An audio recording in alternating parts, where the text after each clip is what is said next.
जोहार, आप सभी का स्वागत है मेरा यूट्यूब चैनल में। तो साथियों, सोहराई या कहें बांधना हमारा छोटानागपुर क्षेत्र के आदिवासी जनता का प्रमुख पर्व है। इसमें बहुत से नेक नियम है। उसमें गोठ पूजा के उपरांत शाम को ओहिरा गीतों के साथ रात्रि जागरण किया जाता है। इसमें प्रत्येक घर को जगाने के लिए गांव के सभी लोग मिलकर के नगाड़ों के साथ गाजे बाजे के साथ पहुंचते हैं। बड़े लोग का सम्मान करते हैं। उन्हें जो भी घर में बनाए गए पकवान तथा रुपये पैसों से उनको देने के उपरांत उनको विदा किया जाता है। आप देख रहे हैं धूमधाम किस तरह से लोग नाचते गाते हुए गाँव का परिभ्रमण कर रहे हैं। ये हमारी संस्कृति है। उसी हेतु दूसरे दिन जो हम लोग का गुहाल घर होता है, वहाँ पर जो हमारा गाय बैलों को सुरक्षित रखने के लिए जो हमारे देवी गोरैया देवी, उनको गुहाल घर में पूजा किया जाता है। आप देख रहे हैं किस तरह से जो पुरुष है वो अपना गोरैया देवी हेतु उनका जो अलग अलग रंग के मुर्गे को चढ़ाया जाता है। जैसे गोरैया के लिए लाल मुर्गी, ग्राम के लिए लाल मुर्गा और धर्म के लिए सफ़ेद मुर्गा। तो चढ़ाने को उसको बलि चढ़ाया जाता है। तो आप देख रहे हैं किस तरह वो बलि चढ़ाया जा रहा है। बलि चढ़ाने के उपरांत उसमें से जो गोराम का जो मुर्गा होता है, उनको पुरुष वर्ग खाते हैं, वो भी गुहाल घर में ही। तो वहाँ पर इस तरह देख रहे किस तरह उस मांस से पिठाई बनाया जा रहा है। उनको या तो भूंज कर भी खाया जाता है। तो देख रहे किस तरह से चिकन रोटी कहेंगे उसको, वहीं पर पका ये जला करके सेंक करके हम लोग वहीं गुहाल घर में ही खाया जाता है। यह सिर्फ पुरुष पर खाते हैं। उसके साथ साथ दूसरे दिन जो हमारा संस्कृति है, कृषि संस्कृति है, कृषि से ही जुड़ा हुआ है। कृषि हमारे जीवन का प्रमुख आधार है। तो सुबह को हम लोग जो खेत से धान लाते हैं, उन धानों से मोड़ का निर्माण करते हैं। देखिए किस तरह से मोड़ का निर्माण हो रहा है। इन मोड़ों को बाद में चुमान करने के बाद घर की दीवारों में पशुओं को बांधा जाता है। तो अब मोड़ निर्माण ये भी सुबह को स्नान करने के उपरांत खेतों से ला करके हम लोग बनाते हैं। साथ में आगे आप देखेंगे तो हमारा जो जीवन है, जिस तरह मानव पहले जंगलों में रहता था, जंगलों के बाद कृषि उन्होंने विभिन्न फसलों के बारे में जाना। उसी हेतु धान के बारे में भी जाना होगा। उसी क्रम में उन्होंने धानों की खेती करना शुरू किया। उन धानों से ही कृषि के साथ ही जो हमारे जो पर्व त्यौहार है विशेष कृषि से जुड़ा हुआ है।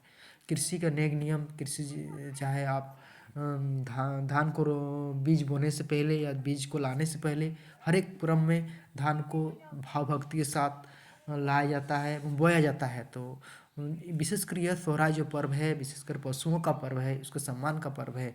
उसमें जो भी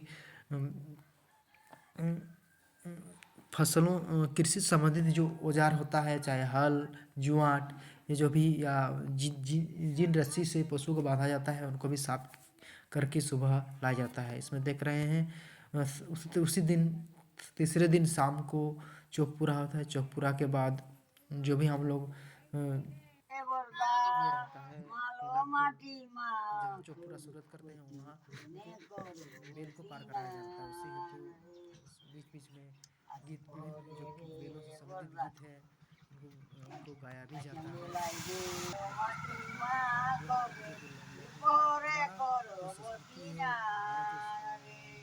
जो संस्कृति है वो लिखित नहीं है, किंतु वो पीढ़ी दर पीढ़ी मौखिक आधार पर आगे बढ़ती है। वही हमारी पहचान है। पुनः आप देख रहे हैं किस तरह से चौक पूरा का निर्माण किया जा रहा है। इसमें भी एक अलग अलग पद्धति है। अलग अलग जो गोष्ठी होते हैं उनके में अलग अलग प्रकार का चौक का बनाया जाता है। यहाँ पर जैसे इसमें तिरछा तरीके त्रिभुज आकार का बनाया जा रहा है, कुछ तरह में चतुर्भुज आकार का बनाया जाता है। वो भी अलग अलग गोष्ठी या टोटम के आधार पर निर्धारित होते हैं।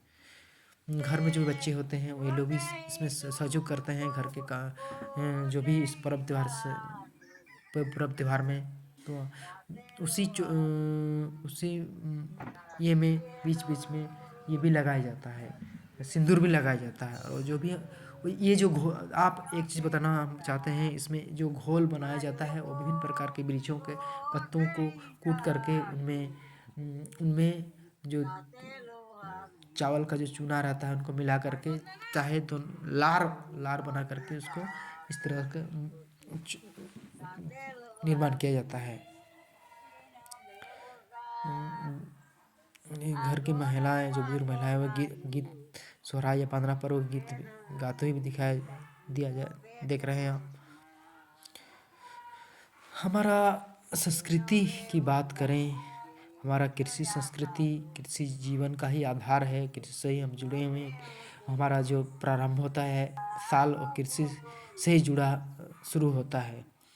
आगे देख रहे हैं वही है जो पूरा इसमें घर की जो महिलाएं हैं वो लोग शामिल होती हैं। वो इस दिन भूखे रहती है, भूखे रह करके ये सब काम संपन्न करते हैं।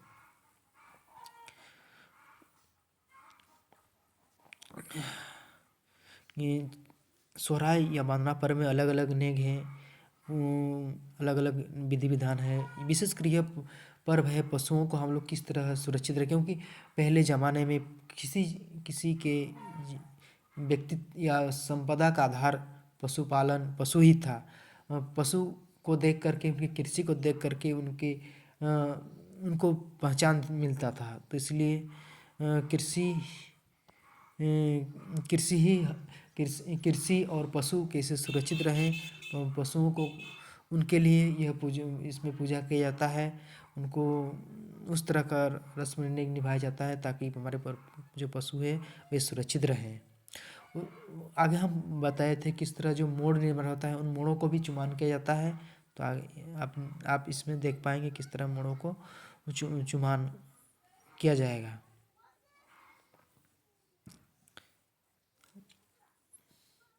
सोहराय के जो गीत होते हैं या बांधना के गीत बहुत कुछ बयां करते हैं, बहुत कुछ हमें बताते हैं। हमारे जो गीत है हमारे समाज दर्शन आप देख रहे हैं, फिर पुनः देख रहे हैं किस तरह से जो चौकपुरा के उपरांत उनको पार कराया जाता है। विशेषकर इसमें छोटे बछड़ों का उपयोग किया जाता है, किंतु ना होने के कारण आपको गाय या बैलों को भी इसको पार करा के कार्य संपन्न किया जाता है। ये अभी आप देख रहे हैं मोड़ चुमान का, जो सुबह का जो बनाए थे मोड़, उनको यहाँ पर चुमान किया जा रहा है। चाहे शादी हो चाहे अन्य शुभ कार्य हो, उसमें इस तरह का जो चुमान होता है।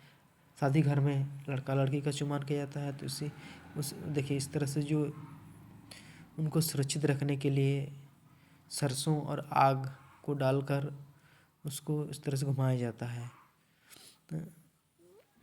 इसके उपरांत जो हमारा गोहाल या गौशाला होता है, वहाँ पर पशुओं को चुमान के लिए जाया जाता है। तो आप देख रहे हैं पशु है उनको किस तरह से, उसी तरह से उनका पैर धो करके उसको चुमान किया जाता है, ताकि हमारा जो पशु है वह सुरक्षित रहे।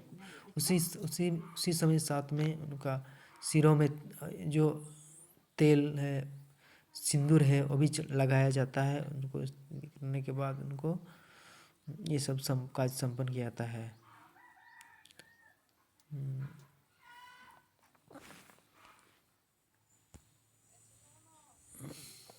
चलिए ये सभी काम संपन्न हो जाने के बाद शाम को बरत का आयोजन हर एक गाँव में होता है। तो उससे हेतु जो हमारे गाँव का मीटिंग रहता है, वहाँ पर बाजे सब पहुँच करके बेल को खिलाया जाता है।